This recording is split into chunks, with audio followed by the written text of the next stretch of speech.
అందరికీ నమస్కారం. జనవరి 29 శక్తివంతమైన భీష్మ ఏకాదశి. ఈ 3 పనులు చేయండి చాలు, 7 తరాల ఐశ్వర్యం. జనవరి 29వ తేదీన గురువారం నాడు భీష్మ ఏకాదశి వచ్చింది.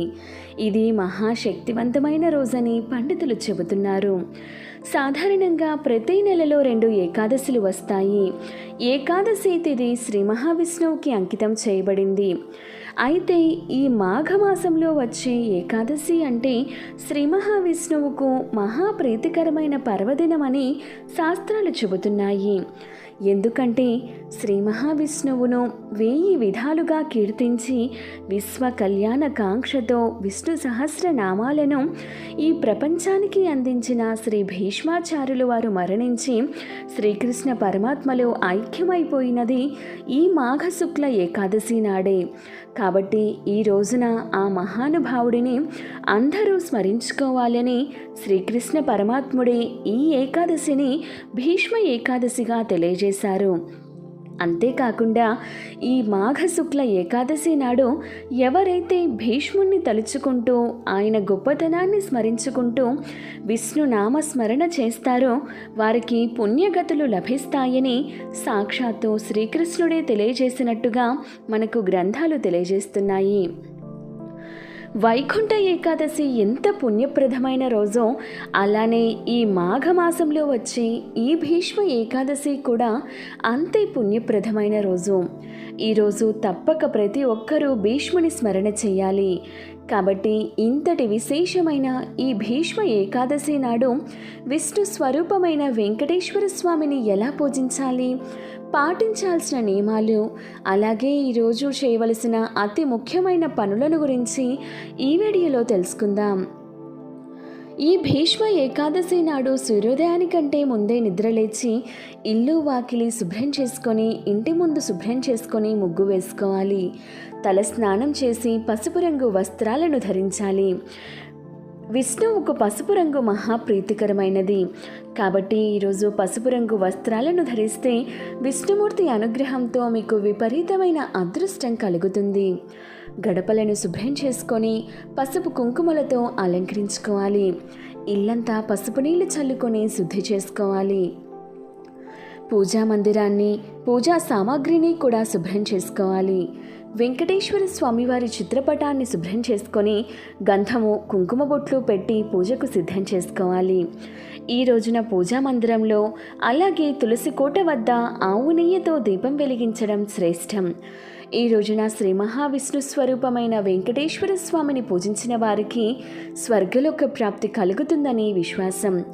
వెంకటేశ్వర స్వామికి తులసి అంటే మహాప్రీతి కాబట్టి తులసి మాలలతో, పసుపు రంగు చామంతులతో స్వామివారి పటాన్ని నిండుగా అలంకరించి పూజకు సిద్ధం చేసుకోవాలి. మొదటిగా తులసికి కొన్ని పచ్చి పాలను సమర్పించి తులసి కోట వద్ద ఒక దీపం వెలిగించి తులసిని పూజించాలి. అన్ని దీపాల కంటే పిండి దీపం చాలా శ్రేష్టమైనది. వెంకటేశ్వర స్వామి వారి పూజలో పిండి దీపాలకు చాలా ప్రాముఖ్యత ఉంది. కాబట్టి బియ్యం పిండిలో కొన్ని పచ్చి పాలను కానీ నీళ్లను కానీ పోసి 2 పిండి దీపాలను తయారు చేసుకోవాలి. ఈ పిండి ప్రమిదల్లో నిండుగా ఆవు నెయ్యిని కానీ నువ్వుల నూనెను కానీ పోసుకొని 7 వత్తులతో దీపారాధన చేస్తే వెంకటేశ్వర స్వామి వారి అనుగ్రహంతో 7 తరాల ఐశ్వర్యం మీ కుటుంబానికి వరిస్తుంది.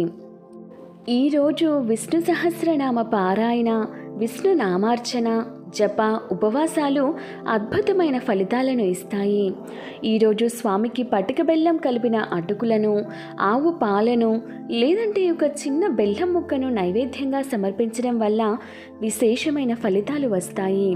తర్వాత ధూపదీప నైవేద్యాన్ని స్వామివారికి సమర్పించి పచ్చకర్పూరం లేదంటే మామూలు కర్పూరంతో అయినా హారతి ఇచ్చి 3 ప్రదక్షిణాలు చేసి తలపైన కొన్ని అక్షింతలను వేసుకొని పూజను ముగించాలి.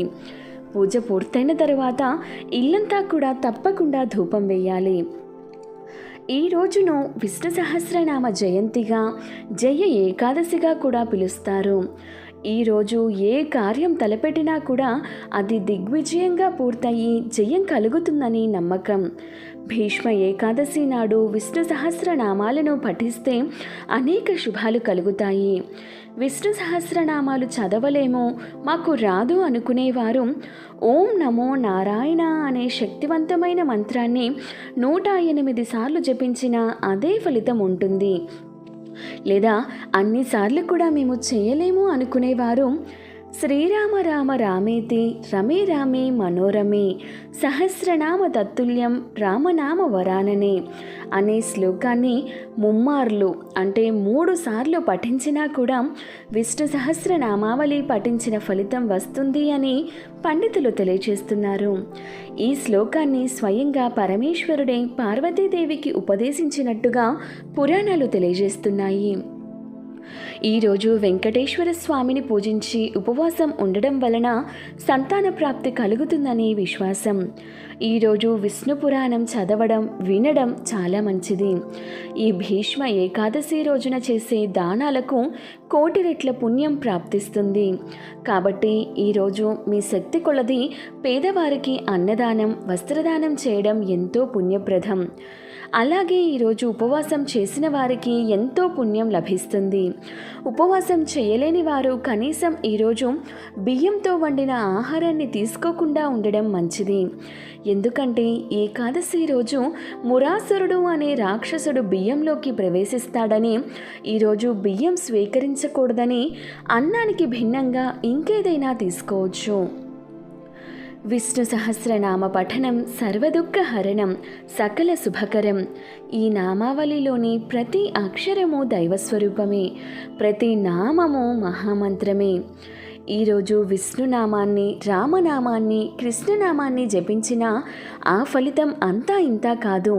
అనుకున్న పనులు నిర్విఘ్నంగా పూర్తయి అన్నిటా విజయం సాధిస్తారు. సర్వ పాపాలు దుఃఖాలు గ్రహ నక్షత్ర దోషాలు హరిస్తాయి. భోగభాగ్యాలు కలుగుతాయి. పుణ్యగతులు లభిస్తాయి. 7 జన్మల పుణ్యఫలం కలుగుతుంది. వీడియో నచ్చితే లైక్ చేయండి. ఇటువంటి మరెన్నో మంచి వీడియోస్ కోసం ఒకసారి మన ఛానల్ని విజిట్ చేసి సబ్స్క్రైబ్ చేసుకోండి. Thank you for watching.